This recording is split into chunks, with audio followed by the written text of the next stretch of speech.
ეხლა ხანს გამოვიდა SearchGPT და დავინტერესდი, ჩემი ორი კომპანია გავტესტე, რამოდენიმე ლენდინგი შევქმნი და მაგ შედეგებსაც გაჩვენებთ, თუ რა დონეზე მივედი SearchGPT-ის საშუალებით.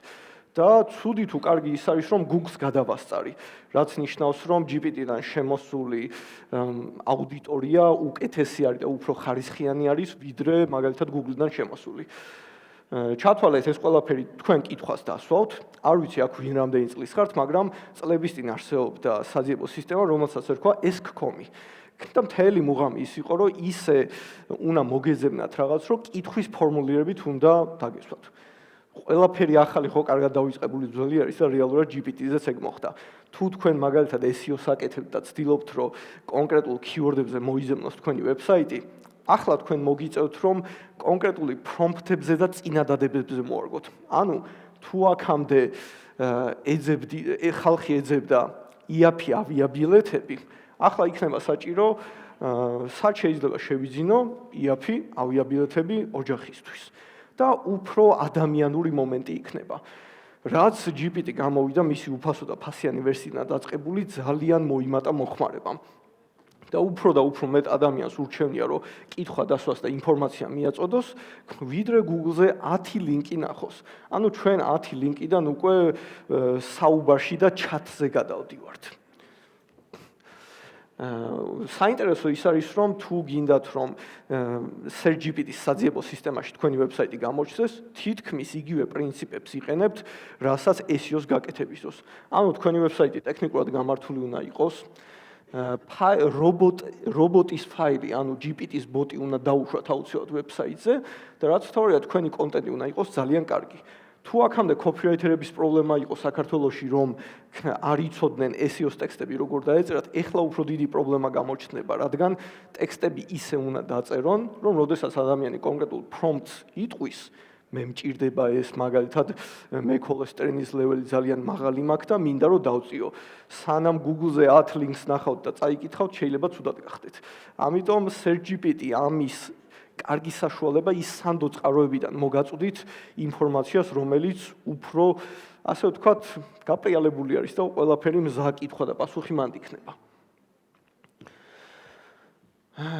რით განსხვავდება SearchGPT Google-ისგან და Bing-ისგან? ისე Microsoft-მა ძალიან დიდი რამ ექნა OpenAI-ში, რომ ფული ჩადო, თუ Bing და Google მაგალითად აინდექსებენ ვებსაიტს და დაძვრება მათი ბოტი და ეძებენ სხვადასხვა ინფორმაციას, SearchGPT ანალიზს უკეთებს ამ ინფორმაციას, გვაწვდის უკვე ყველაფერს დალაგებულად და თუ ჩვენ გვჭირდება კიდევ უფრო მეტი ინფორმაცია, ლინკებსაც გვაძლევს, რომ წავიკითხოთ და არა იმის გაანალიზებულზე ვიყოთ.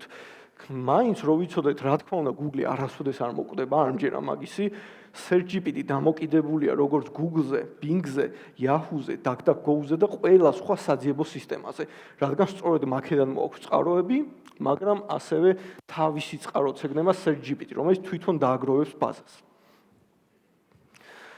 ტექნიკური მხარეები, რა უნდა გავაკეთოთ, რომ ჩვენი ვებსაიტი დაირანქოს SearchGPT-ზე.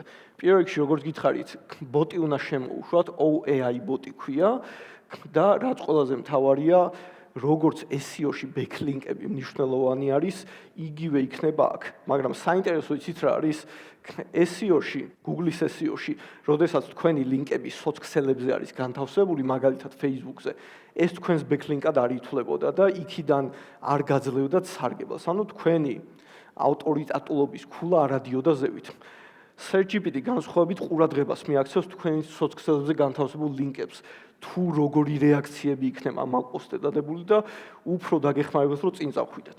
და ამის კონკურენტად, რა თქმა უნდა, Google-მაც დაიწყო მაგაზე მუშაობა, რომ ძალიან მარტივად რო აგიხსნათ, სოციქსელები თითქმის არის JavaScript ენაზე აწყობილი, რომელსაც ვერ აფიქსირებს Google-ის ბოტი, რის გამოც ვერ ვიღებდით იქიდან ლინკებს. Generative Engine Optimization-ი და ეს საყვარელი გოგო რატო დავსვი აქ გეტყვით, რომ ყველაფერი უფრო და უფრო მივა იქამდე, რომ ჩვენი კონტენტი იყოს ძალიან კარგი. ძალიან ბევრი ლინკი კი არ ჰქონდეს რაც შეიძლება მაღალი ხარისხის ბექლინკი. ანუ თქვენი ვებსაიტის ლინკი ისეთ ვებსაიტებზე იყოს განთავსებული, რომელსაც დიდი სანდოობა აქვს. წინამდეგ შემთხვევაში SearchGPT-მ თქვა, რომ ჩვენ პენალს დავადებთ ყველა არასანდო ვებსაიტს და ისინი უბრალოდ გაქრებიან ჩვენი კუთხიდან. ეს არის ერთ-ერთი შედეგი, აგვისტოდან მოყოლებული ვტესტავდი ამას. ეს კონკრეტულად ერთ-ერთი კომპანიის ლენდინგ გვერდი არის, რაზეც SearchGPT-ის ტესტირება გავაკეთეთ და თუ დააკვირდებით, GPT-დან შემოსული აუდიტორია უფრო მეტია, ვიდრე Google-დან, ასევე გაჩერების დროს უფრო მეტი გვაქვს და bounce rate, ანუ 5 წამში გაქცევის მაჩვენებელიც საკმაოდ დაბალი არის და ბევრად ხარისხიანი არის. ჩემი აზრით ეს ის არის, რომ ყოველთვის ვიდახდი SEO იმიტომ არის კარგი, რომ როდესაც ადამიანი გეძებს, უკვე ის გაფილტრული კლიენტია, რადგან იცის რისთვისაც შემოდის შენთან. მაგრამ GPT-ის შემთხვევაში ის პირდაპირ პასუხს აძლევს და უკვე იცის რა დახვდება იქ 100%-ით. ხოლო Google-ზე meta სათაურს, meta description-ს კითხულობს და მაგაზე არის სრულად დამოკიდებული. მომავალი რა იქნება ამ ყველაფრის? SearchGPT ჩვენი ცხოვრების ძალიან დიდი ნაწილი გახდება და ჩვენ 10 ლურჯი ლინკიდან გადავალთ უფრო დინამიურ და სასაუბრო თემაზე, ხელოვნური ინტელექტები უფრო და უფრო ადამიანური ხდება და რატომაც ადამიანებს სურვილი უჩნდებათ, რომ ვინმეს გაისაუბრონ და კითხვა დაუსვან, ვიდრე რაღაც keyword-ი დაწერონ და შემდეგ თვითონ გაფილტრონ მოცემული ლინკები, რაც დიდ დროს მოითხოვს და ჩვენ უფრო და უფრო ყველაფერი გვეზარება. რა არის მნიშვნელოვანი ამ ყველაფერში? რაც თავარია კიდევ და კიდევ გამეორდები, რომ სწორი იმპლემენტაცია, ინფორმაციის განთავსება და მისი სისწორე. აქაც რა თქმა უნდა აკრძალული არის, რომ თქვენ მოიპაროთ კონტენტი, პლაგიატი აქაც არის, GPT რა თქმა უნდა გაფილტროს, მაგრამ თქვენი ქულა ქვევით დავარდება. კომპანია თულები, მაგალითად SEMrush-ი იცით ყველამ, რომელიც SEO-სთან ძალიან მაგარია. თითქმის არც ერთმა მსგავსმა ინსტრუმენტმა ინტეგრაცია არ მოახდინა GPT-ს. Bright Edge არის ესეთი კომპანია, რომლიდანაც შეგიძლიათ უკვე keyword research-ი და prompt research-ი გააკეთოთ, თუ აპირებთ, რომ SearchGPT ინტეგრაცია მოახდინოთ SEO-ში და რაც თავარია, ჯერ კიდევ დიდი დრო არის იქამდე, რომ ადგილი დაიკავოს ვინმე GPT-ის საძიებო სისტემაზე. ამიტომ გირჩევთ, რომ უკვე გუშინ დაიწყოთ ეს ყველაფერი, რადგან საქართველოშიც უფრო და უფრო მეტი ადამიანი იწყებს GPT-ის გამოყენებას და Google-ზე თითქმის არ შედიან. მაინც ვჯერ რომ Google არასოდეს მოკლება და GPT არ ერქმევა, მაგრამ რა თქმა უნდა მნიშვნელოვანია ამის გათვალისწინება. რა იქნება ჩელენჯები? რაში გაგვიჭირდება ყველაზე მეტად? ჯერჯერობით ეს კონკრეტულად GPT-ს რო ესაუბრებით, თქვენ ხედავთ 1 წლის დაძველებულ ინფორმაციას. ხოლო SearchGPT-ს რო იყენებთ, მაშინ real time, ანუ უახლესი ინფორმაცია არის. მაგრამ ასევე ხელოვნურ ინტელექტზე ამბობენ ხოლმე, რომ ჰალუცინაციები ეწყება და ჯერჯერობით კიდე ასე ვთქვათ ახალგაზრდულ stage-ზე დგას. რაც ყველაზე მთავარია, ეს საძიებო სისტემები მართლა ღრუბლებში ხო არ კიდია, ზოგს რო გონია, რომ cloud-ი იქ არის.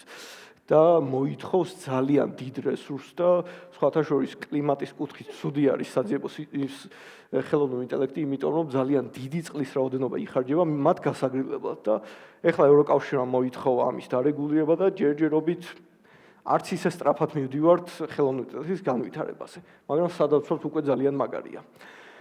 მეორე, კარგი რა არის? კაი ჩელენჯი გავიგეთ.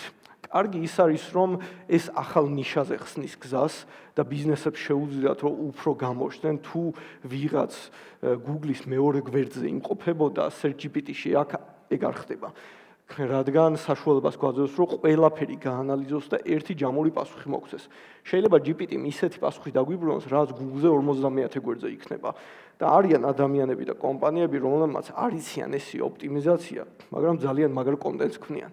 რეალურად გიგი მაც ისაუბრა affiliate marketing-ში, თუ თქვენ ეძებთ საწყობს ან კონკრეტულ სპონსორს, ვისგანაც დიდი რაოდენობით ნიუთები გინდათ იყიდოთ, ყოველთვის Google-ის მეორე გვერდიდან იწყებიან ხოლმე კომპანიები, იმიტომ რომ მათ SEO ოპტიმიზაცია არ აქვთ.